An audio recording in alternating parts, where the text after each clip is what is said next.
raw paper leg flights. Young barracuda watching for them gray whites. Way bright stage lights. They might just take the pipe if I play it right. Egg tight, go bananas, take a bite. Or the hammers might take your life in your pajamas. Play it right and take a hike to Alabama. I'm gone. I be in and out the spot. I ain't got no time to talk. Nigga, I'm gone. I be on and off the road. I be living like a boss. Nigga, I'm gone. Shawty do it like a pitcher. Knock the pussy out the park. Nigga, I'm gone. We been racing to the money. I been winning from the start. I'm in your city with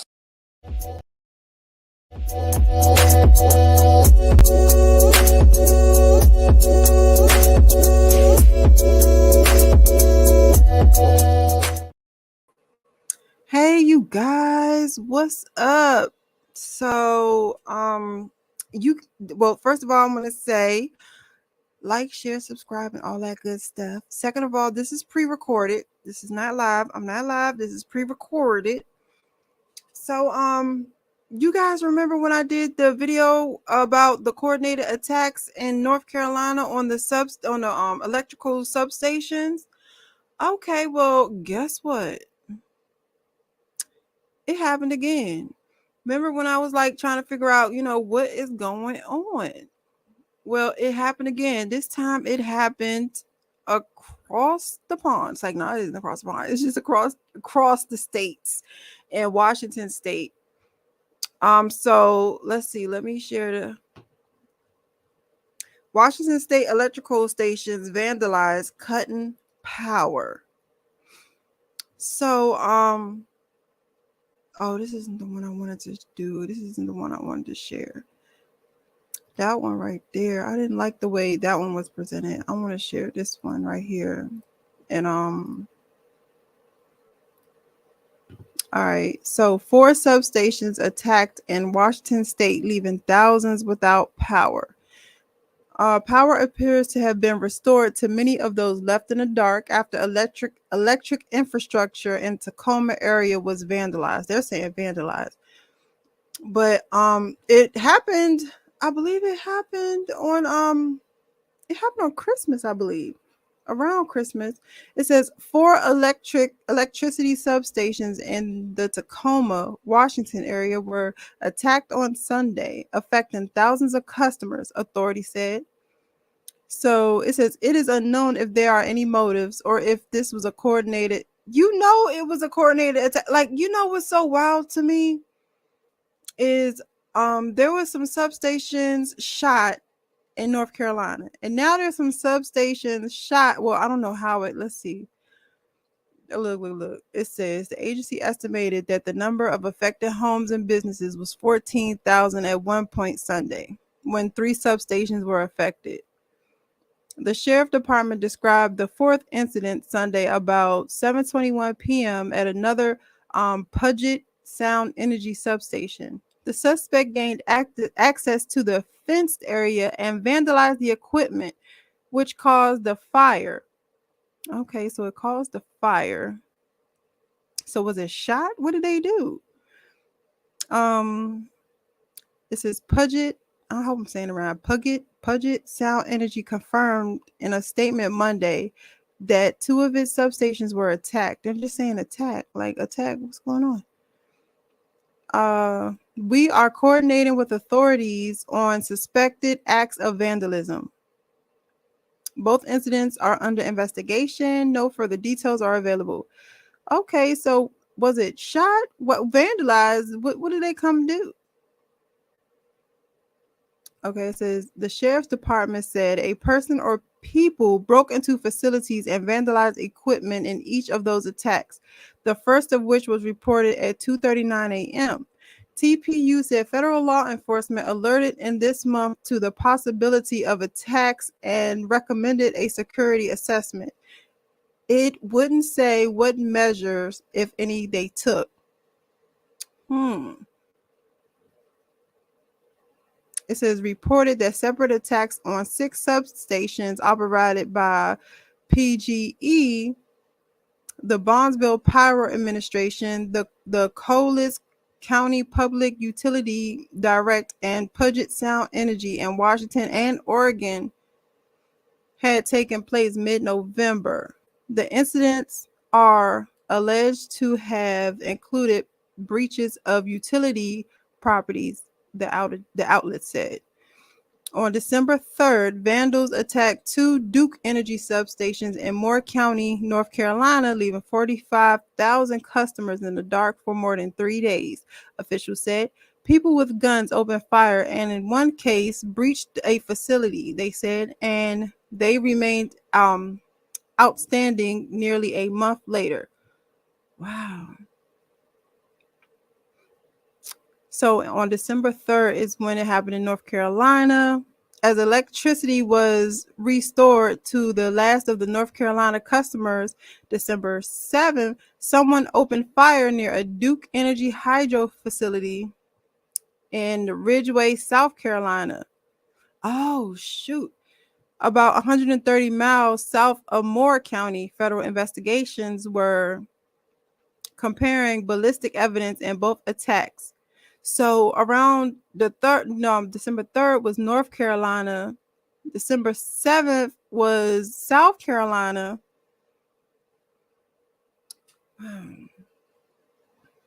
So let's see. A prevailing theory was that one of the outages was intended to shut down a drag performance. Remember we talked about that? They wanted to shut down a drag performance. At Sunrise Theater in Southern Pines, North Carolina, anti-LGBTQ demonstrators targeted the location in the days leading up to the Saturday night. So they really want us to believe that they're doing this to target LGBTQ. Okay, so does that make sense? If on December 3rd they did North Carolina, December 7th they did South Carolina, and now around Christmas they took out some substations all the way across the country in Tacoma, Washington. I don't think it has anything to do with LGBTQ. So this is crazy. This is crazy. Let me see. Hold on, what did it say? It says if the customers were in the dark for more than 3 days. I read that. Early this year, 3 men pleaded guilty in connections with a plot to disrupt the electricity grid. Now, civil arrest and economic uncertainty and untimely trigger a race. Wait, how did they get? Hold on, wait a minute. Let me hold on. Early this year, 3 men pleaded guilty in connection with a plot to disrupt the electrical grid. So, civil arrest and economic uncertainty, and ultimately trigger a race war, federal prosecutors said at the time. So these men thought that they were going to trigger the race grid. So civil unrest and economic uncertainty, and ultimately trigger a race war. So hold on, how do you get from A to Z like that? How? Matter of fact, how do you get from A to 12 like that? How are you jumping from letters to numbers? How you go from disrupting the electrical grid to triggering a race war? Wow. And who pleaded guilty? Let me see who pleaded guilty.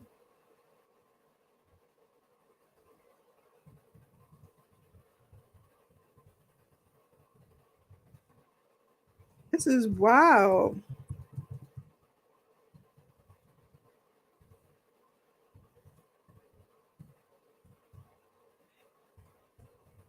Did y'all hear about this?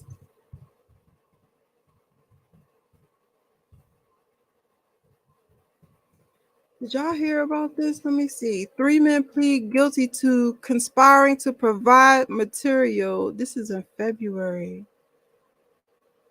Hold on. Oh, shucks, guys, get out of here. Hold on, is this it? It says 3 men pleads guilty today to crimes related to a scheme to attack. Wow. Oh my gosh. Okay, well, let's see. Y'all,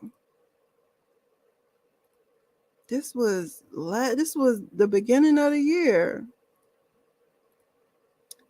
It says 3 men pleaded guilty today to crimes relating to a scheme to attack power grids in the United States in furtherance of white supremacist ideology. According to court documents, Christopher Brenner Cook of Columbus, Ohio, he's 20.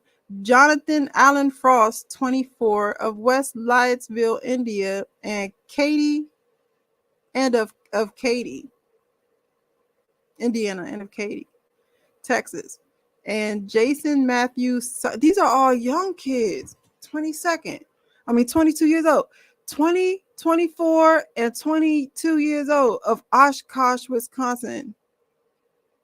Each pleaded guilty to 1 count of conspiring to provide materials to support to terrorists. The charge and plea agreement indict that the defendants knew and intended that the material support they conspired to provide would be used to prepare for and carry out the federal offense of destroying energy facilities. So wait a minute. How did they just sweep this under the rug?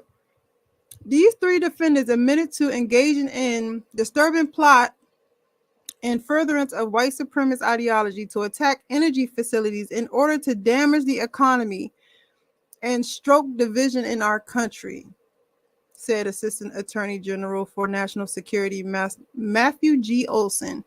The Justice Department is committed to investigating and disrupting such terrorist plots and hold perpetrators accountable for their crimes. So are they looking at these people? Because these are youngins. Okay, first of all, the oldest being 24, you gotta look. I'm gonna look this up a little bit more, you guys, but not now, but I will do it further. Like, I'm gonna do it off camera, then come back if I find something. But these youngins right here, somebody is paying them. And obviously, because this was Wednesday, February 23rd. But you know what? When we read the article and looked up the the locations, and we looked up I can't think about it, but when we looked it up, the people that was in North Carolina, I believe, it was mostly a Caucasian area.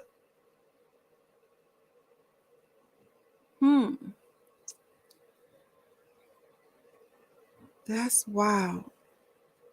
It says in February 2020, the co-conspirators met in Columbus, Ohio to further discuss their plot. Frost provided Cook with an AR-47, and the 2 took the rifle to a shooting range to train. Frost also provided Cook and Sowell with suicide necklaces during the Columbus meeting. The necklaces were filled with fentanyl and were to be ingested if and when the defendants were caught by law enforcement. Well, they didn't swallow the necklaces. Both Cook and Sowell expressed their commitment to dying in furtherance of their mission. Wow. And so attached to this is Cook's information and Cook's plea agreement, Frost's plea agreement. And why did they have a plea agreement? Are they out? Wait a minute. Who did they snitch on? If all 3 of them is snitching, who are they snitching on? What did we stumble on to, y'all? What did we stumble on to? Who did they snitch on? Let me see.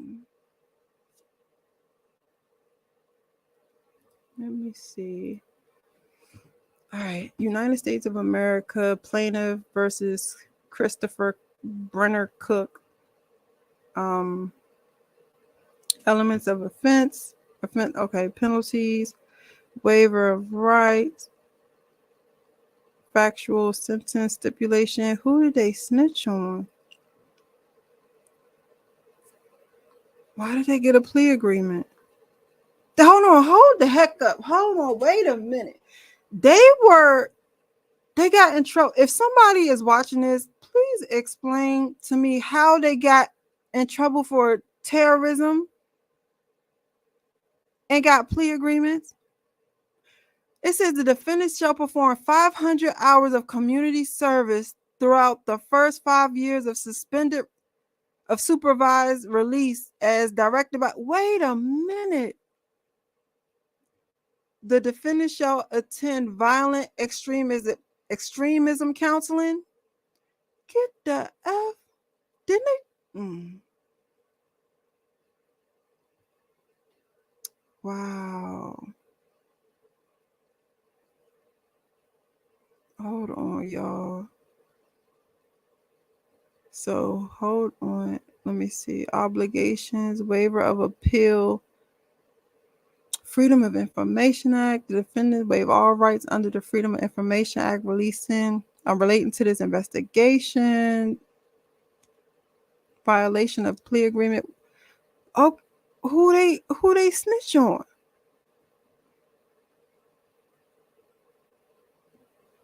Let me see. Christopher Matthew and others did conspire to and agree to provide material support and resource to wit training weapons, explosive, and personnel, including themselves, knowing and intending they were to be used in preparation for and in carrying out a violation of. After meeting in the online chat group by late 2019, Sowell, a friend of Cook in real life and online, joined the group, assisted Cook with the online recruitment. So these men, wait. Others whom was a juvenile. The plan was to attack substations and power grids with powerful rifles that would penetrate the transformers, which members of the group estimate will cost the government millions to recover. In January 2020, Cook provided a YouTube video link regarding hold on.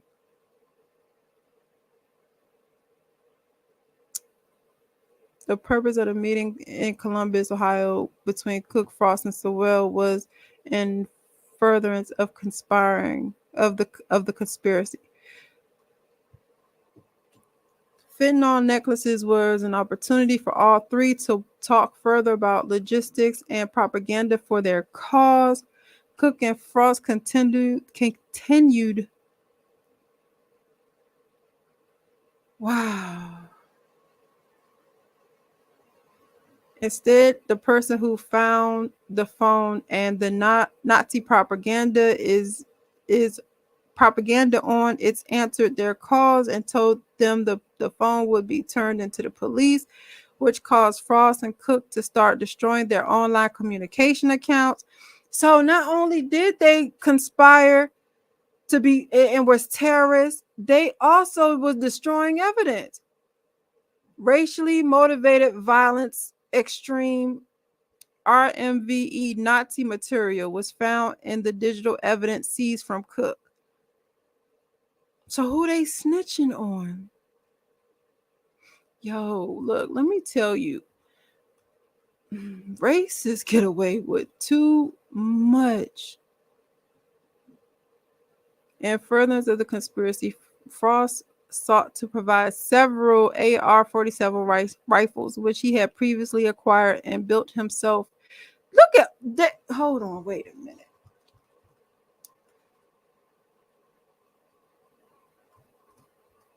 This is crazy. Assorted ammunition included, but not limited to 3 12-gauge shotgun shells, approximately 50 rounds, 9mm, what was that, Luger ammunition, 84 rounds. This is a lot.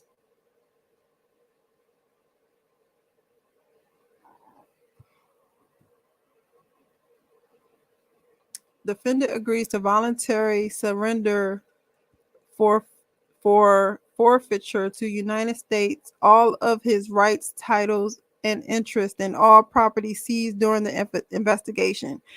In this case, including but not limited to the following. The defendant waives any rights to seek early termination of supervised release or modification of conditions related to the U.S. probation office.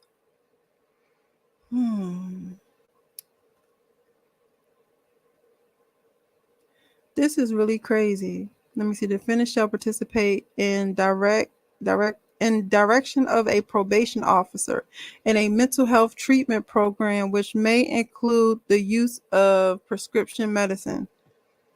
The defendant shall be required to enroll in an approved education or vocational training program and or secure and maintain employment. Who wants to work beside this man? Don't even.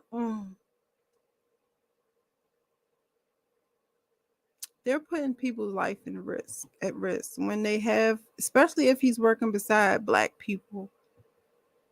And if he was to go and to hurt somebody and like to kill black people, they can't. Hopefully, they can get sued.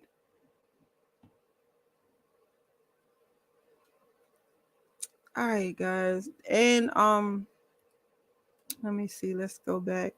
So I don't want to be too long. I've already been on here for like 22 minutes, and I ain't trying to be too long-winded.